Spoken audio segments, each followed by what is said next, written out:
Des regards, des gestes, des visages, des formes de toutes les couleurs, tous féminins, rivalisent d'éloquence. Cette toile, exclusivement en l'honneur de la femme, nous entraîne dans la profondeur de ce qui fait son quotidien sous les tropiques. De quoi donner à réfléchir.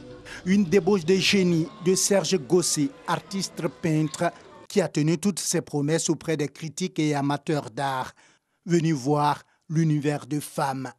Nous avons eu l'occasion de voir vraiment la valeur de la femme et donc j'ai eu à discuter un peu avec le peintre. Il dit pour lui c'était essentiel de pouvoir mettre en exergue les valeurs de la femme et moi qui suis femme, je suis vraiment séduite par cela. J'ai vu un peu dans ce tableau que le rouge et le bleu dominaient et donc je me suis approchée de lui pour savoir pourquoi. Il a dit que le bleu et le rouge sont les deux extrêmes. Extrêmes parce qu'avec le bleu on voit beaucoup de paix, beaucoup de tranquillité et avec le rouge on voit beaucoup de pouvoir. J'ai vu des tableaux avant et aujourd'hui on voit une maturité dans sa peinture. En plus son thème c'est la femme.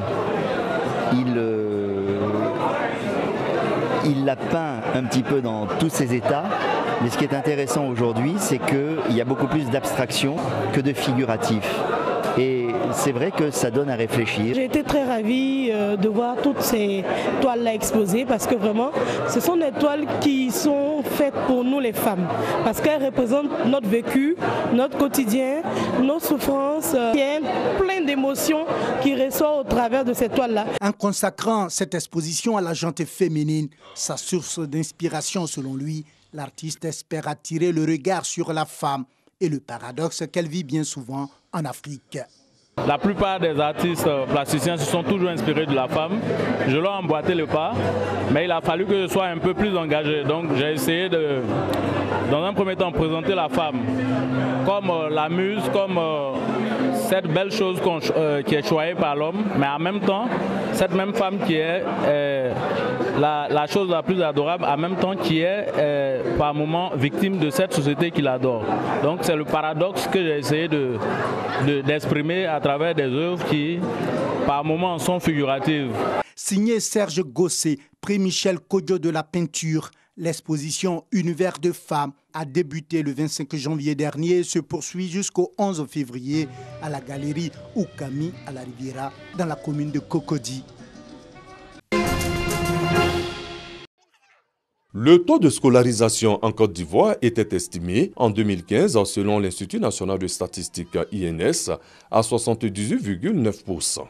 Dans le nord du pays, principalement dans les régions du Poro, de la Bagoué et du Tchologo, on était loin de ce taux national, moins de 45%. La loi numéro 2015-635 du 17 septembre 2015, instituant l'école obligatoire en Côte d'Ivoire, est prise et appliquée à tous. Dans cette partie du pays, les clignotants rouges doivent absolument passer au vert. Et cela se résume en une phrase. Il faut amener tous les enfants à l'école pour qu'ils soient enseignés. Effectifs, salle de classe et enseignants. Les défis. 2 ans après la mesure, voici le nouveau tableau. Dans le Poro, en 2015, 101 275 écoliers et fin 2017, 119 894 avec 165 nouvelles salles de classe. Dans le Tchologo, l'effectif actuel au primaire est de 70 706 élèves contre 57 852 en 2015 et 407 écoles en 2017 contre 359 en 2015. Pour la Bagoué, de 41 372 écoliers en 2015, la fin d'année 2017 a enregistré 48 138 écoliers. De 248 écoles, nous sommes aujourd'hui à 273. Nous avons connu un engouement au niveau du primaire en termes de scolarisation et également au niveau du secondaire en termes d'accès des élèves au second cycle. Voilà. Et donc, nous avons connu un peu plus d'écoles aujourd'hui construites et beaucoup plus d'élèves, bien entendu, aujourd'hui scolarisés. Depuis le 17 septembre 2015, la loi rendant obligatoire l'école à tout enfant de 6 à 16 ans vivant sur le territoire ivoirien a eu un effet important sur la scolarisation des enfants, sur la scolarisation du jeune homme, mais particulièrement sur la scolarisation de la jeune fille.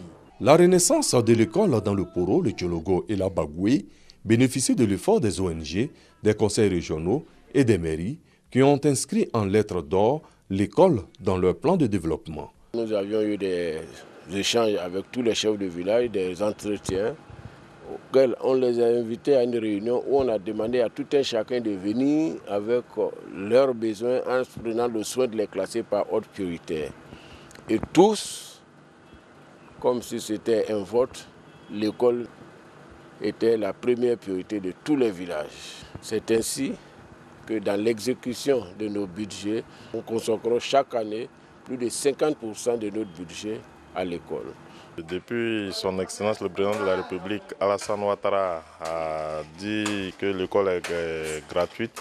Et puis, nous aussi au niveau du conseil municipal, je pense qu'on s'est dit qu'il fallait pencher sur l'éducation. Donc je pense qu'avec mes conseillers, le budget, nous avons au moins 75% du budget uniquement à l'école. Donc je peux vous dire qu'on a déjà investi plus de 130 et quelques millions déjà pour vraiment faire fonctionner l'école à Ouangolotogo. Les parents d'élèves apprécient justement ces efforts. Quand les enfants sont ici, on est content. L'école est importante. Je demande à toutes les femmes de mettre les enfants à l'école. Je suis très content.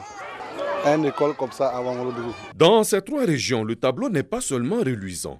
Des difficultés existent toujours. Les difficultés sont liées même à notre succès en termes de scolarisation. Dans la mesure où il y a eu un boom scolaire et où les élèves primaires montaient régulièrement au secondaire, là nous avons accueilli cette année 5000 élèves en 6e. Il faut beaucoup plus d'encadreurs et donc du coup on a été rapidement dépassé par le flux d'élèves et nous enregistrons beaucoup de déficits au niveau du secondaire. Nos enfants maintenant sont portés vers l'argent en vitesse et donc ils désertent les écoles. Nous les poursuivons comme nous pouvons, mais il y a parfois 2 ou 3 qui nous échappent. Le dernier cas dont on va parler, c'est à Solignungo, dans une école de proximité, où un enfant est porté disparu, mais après les recherches, on l'a trouvé dans une mine d'orpaillage clandestin.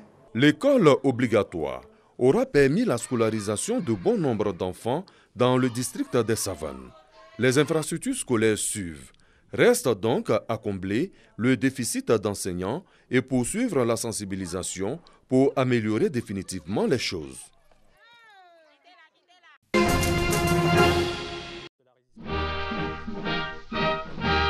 Le 1er février 1944, le Comité français de libération nationale, agissant sur ordre du général de Gaulle, regroupe sous le nom de Forces françaises de l'intérieur, FFI, tous les mouvements de résistance qui combattent l'occupant allemand sur le sol national. L'objectif est de coordonner leurs actions en vue du débarquement allié sur les côtes françaises, que chacun sait imminent.